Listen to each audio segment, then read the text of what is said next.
Shams al-Marif by Ahmad al Buni. Incense. Welcome. I subscribe and watch a channel. He hasn't got many subscribers, but he's very good, called Sufi Mystic. I think he records it in Austria, but I think he's Turkish. He could be Turkish Cypriot, I'm not sure. But the wonderful thing about him is that he does speak Arabic. And so when he talks of Shams al-Marif, he talks of things that you won't hear on any other site. So I find him very useful.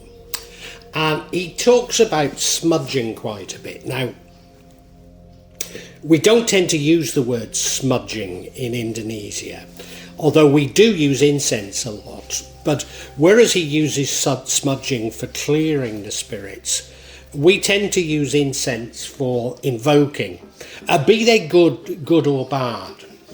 Now, as you know, Shams al-Marif relies heavily on astronomy and astrology, particularly the lunar calendar, but also for timing. So what the Sufi Mystic did on his site was he talked about the various smudging or incense, as I'd call it, and which days that you should use it for smudging, so for clearing the spirits in your house. And you would normally do this within the first hour of sunrise. So, as Muslims, we get up early for prayers as the sun rises, and you should really do it immediately after that.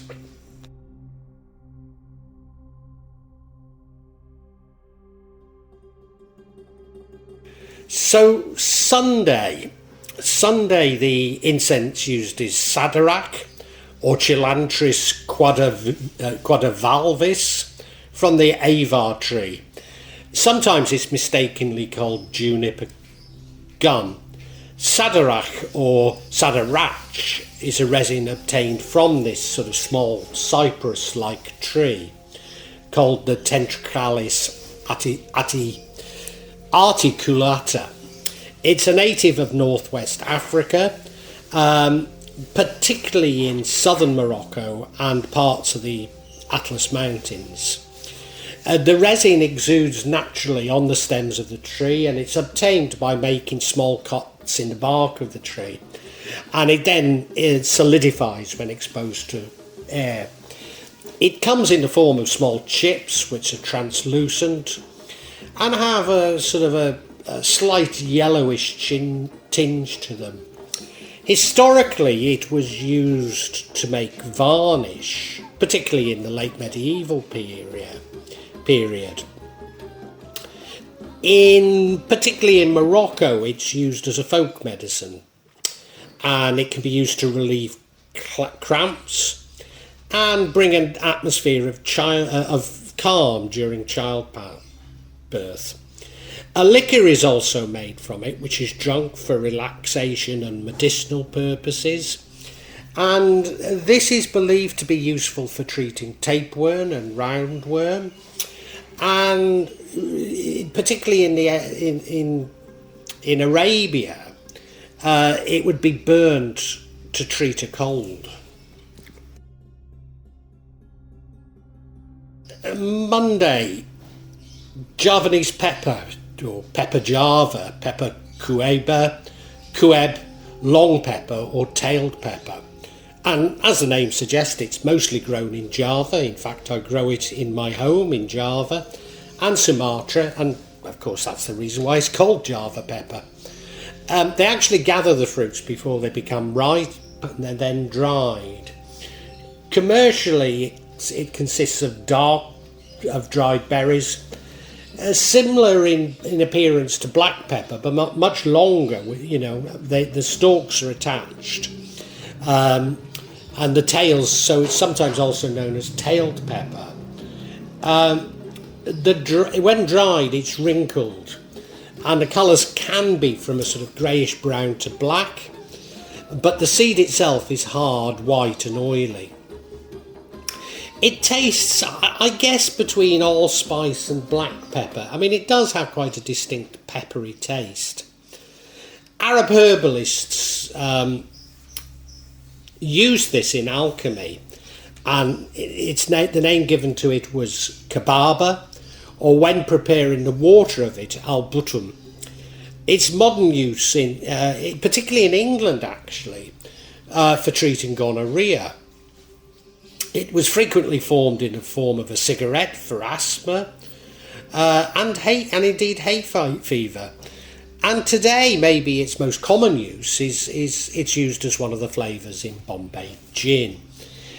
Medicinally, it's a diuretic. It can be used for flatulence, urinary infections, inflammation, stomach upset. It has strong antibacterial properties.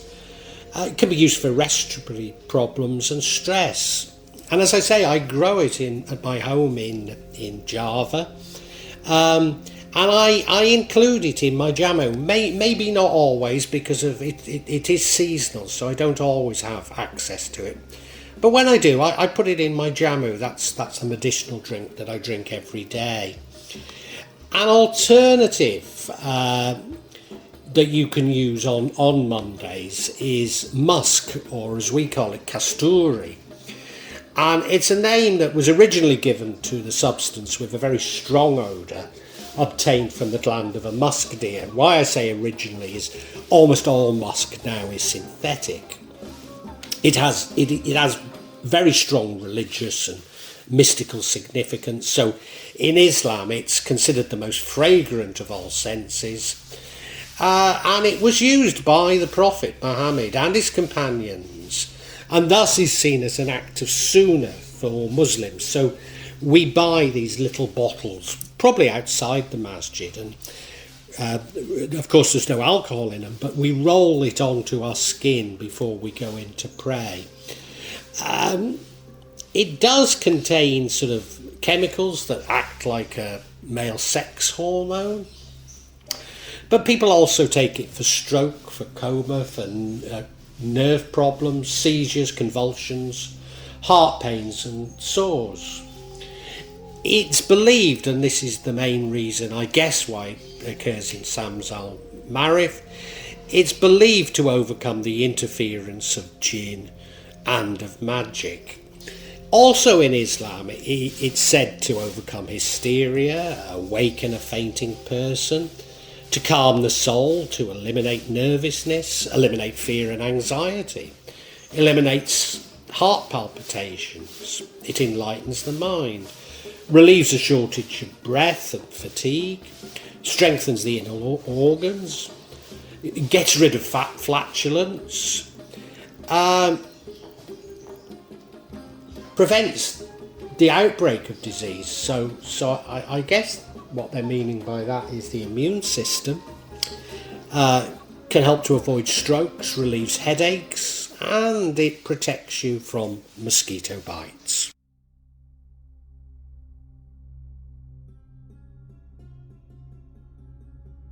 Tuesday is for sandalwood or chendana.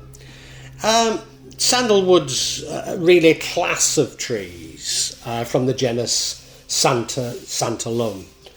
The woods are heavy, yellow, fine-grained, and unlike many other aromatic woods, they retain their fragrance for years.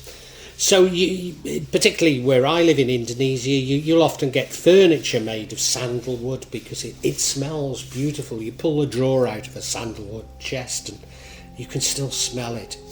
Of course, sandalwood oil is probably what you'd know it from, and that's extracted from the use. Very sacred in the Hindu Ayurveda, and it's known as in Sanskrit as chendana. In fact, that's what I know it as in Indonesia, chendana. The wood itself, according to according to Hindus, is used for worshipping the god Shiva or Shiva, and is believed that the goddess Lakshmi lived in the sandalwood tree. So I guess that's why it's so popular in Indonesia, because as I'm beginning to find out, Shaivism does seem to have a major impact, particularly on Kajawan beliefs. In the Sufi traditions, sandalwood paste is applied on the graves of Sufi saints by the disciples as a mark of devotion. The tradition is borrowed from Indian rituals and is practiced particularly amongst Sufis in the Indian subcontinent. In Tamil culture, irrespective of religious identity, this sandalwood paste or powder is applied to the graves of Sufis as a mark of devotion and respect. Now, there's two types of sandalwood. There's red and white. White sandalwood is used for treating the common cold, cough, bronchitis, fever, sore mouth and throat. In traditional medicine, the oil has been used as an antiseptic and it has powerful anti-astringent properties. It's used for the treatment of headaches and stomach aches. But in particular, it's used for urinary tract infections, infections of the liver, gallbladder, heart stroke, gonorrhea again, headaches, conditions of the heart and blood vessels, i.e. cardiovascular disease. Wednesday is Bezoin. In Indonesia, this is often called kemenyan, and it's used as an alternative and often interchangeably with frankincense in Indonesia, and sometimes also with myrrh. Bezoin or Benjamin is actually a balsamic resin obtained from the bark of several species of tree in the genus Syntrax.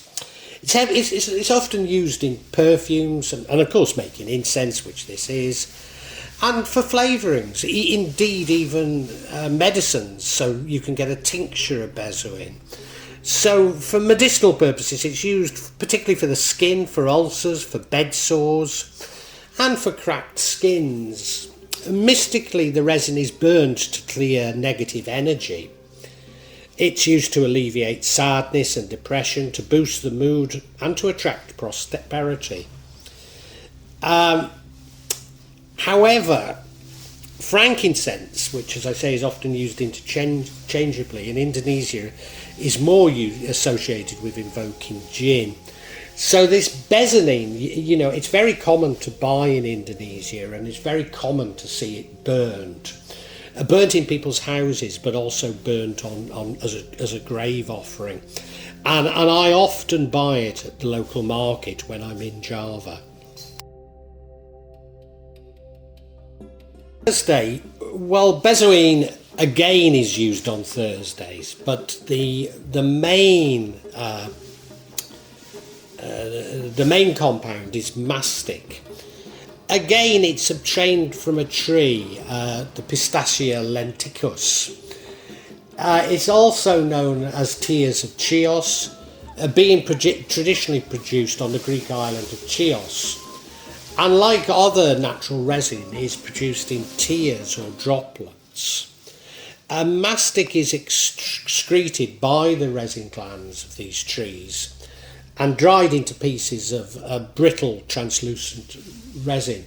Now it can be chewed, in fact it's often chewed in Greece, and the resin softens and becomes bright white and opaque gum. At first it's bitter, but after some chewing it releases a refreshing flavour similar to pine and cedar. When digested, it has medicinal properties. It's used particularly for digestion, but also for high blood pressure. It has antibacterial properties and is very good for skin. In the Keys of Solomon and later works derived from it, mastic is assigned as the most efficacious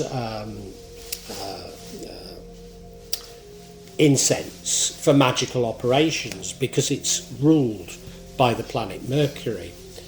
Mastic is used to communicate between the spiritual and physical worlds, joining them together. It's used to bind, not in the Saturnian sense of restricting, but in the mercurial sense of combining separate pieces into a greater whole. So in other words, you could bind spirits using it, but to combine rather than to confine them like the genie in Aladdin.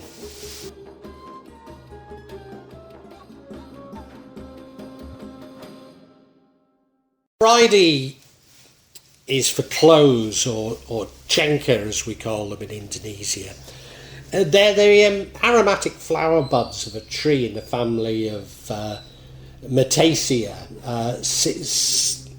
Syzygium aromaticum. They're a native to the Molucca Islands, or Moluccas in Indonesia, and tend to be used particularly as a spice for flavouring, fragrance in consumer products such as toothpaste, soap and cosmetics. Of course, in Indonesia, the most popular use is in the cigarettes we smoke, known as kretek, and it gives cigarettes this wonderful sort of spicy, sweet taste. If taken orally, can help with heart disease, blood clotting, the immune system, and food allergies.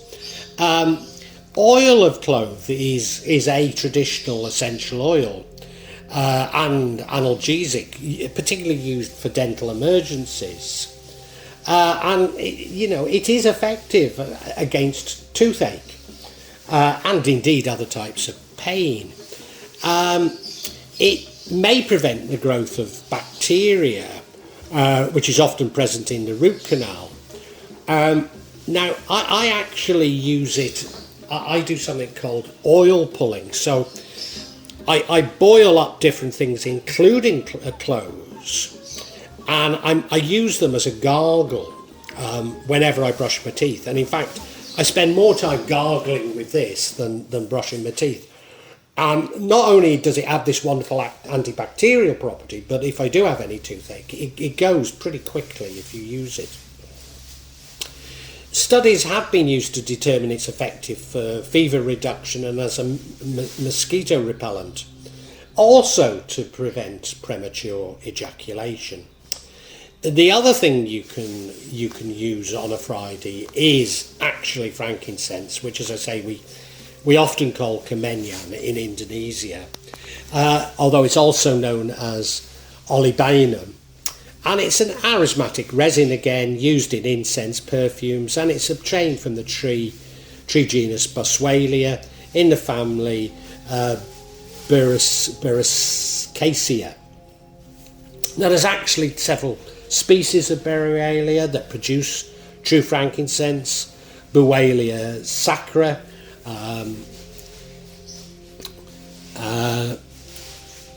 Buellia frenera, Buellia cetera, Buellia theora, or Indian frankincense, and Buellia papaferia. Oh, sorry, I've missed out.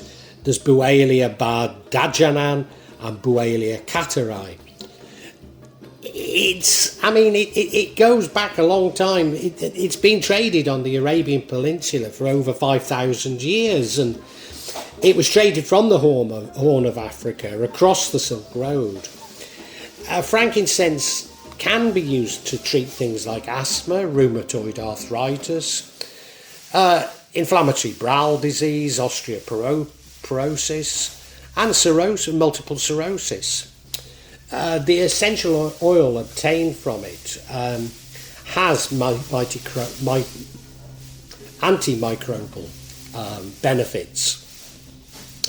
In vivo studies in animals revealed that frankincense resin exhibits neuroprotective activity.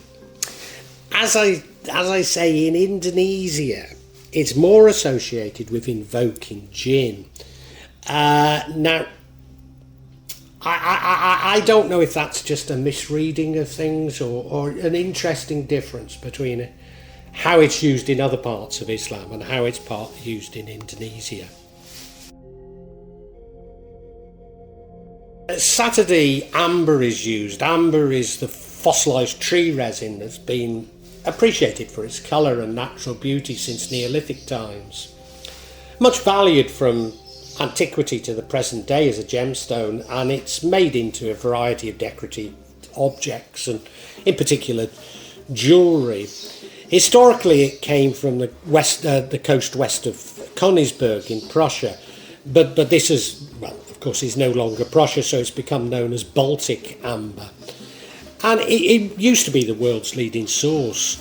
Medicinally, it can be used for throat disease, insomnia, as an aphrodisiac, as an analgesic to boost the immune system, as an antioxidant, and for mental health.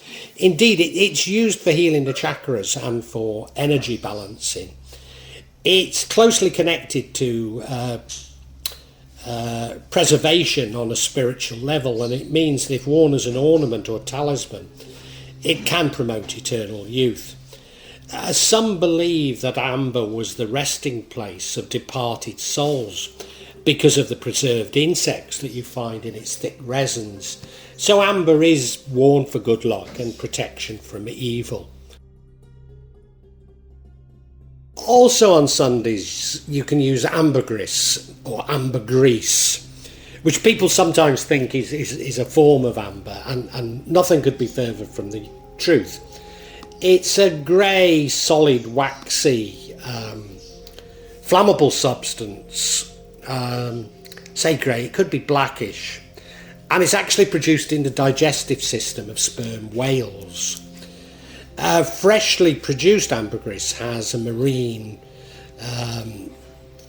facial odour, really, but it becomes sweeter, although somewhat earthy, as it ages. It's commonly likened to the fragrance of rubbing alcohol without the various chemical astringency associated with alcohol. It's widely used in Asian medicine, where it's prescribed against respiratory diseases. In the Middle East, ambergris was used in many remedies, but could also be administered by itself, especially to treat the heart, the brain and headaches, tension, muscle spasms, nervous disease, aphasia, facial paralysis. It's good for the joints, and its heat makes it a fortifier, especially for the elderly. In Indian Ayurvedic tradition, it's used for epilepsy and certain dysfunctions of the nervous system.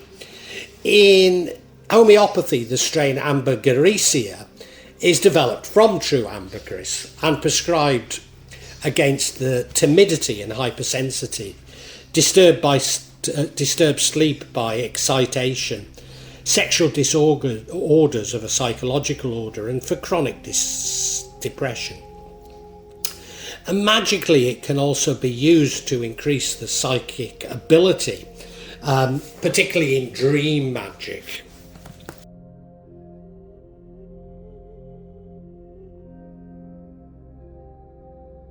Well, I really hope you've enjoyed this vlog, and if you have, can you help me out a little? Subscribe to the channel, hit the bell, and then you'll be notified of future vlogs. But also hit the like button and make a comment, because these seem to be what determine the YouTube algorithm, and I'm being really punished by it. So whatever help I can get from you is so appreciated. It really is. When I started this, I was going to do it this section, the real magic of Java. I was going to issue maybe every 2-3 months. Now it's happening maybe every 2 or 3 days. So yeah, if you hit the bell, you'll hear about it. And thank you so much. Thank you for listening. Really heartfelt thanks.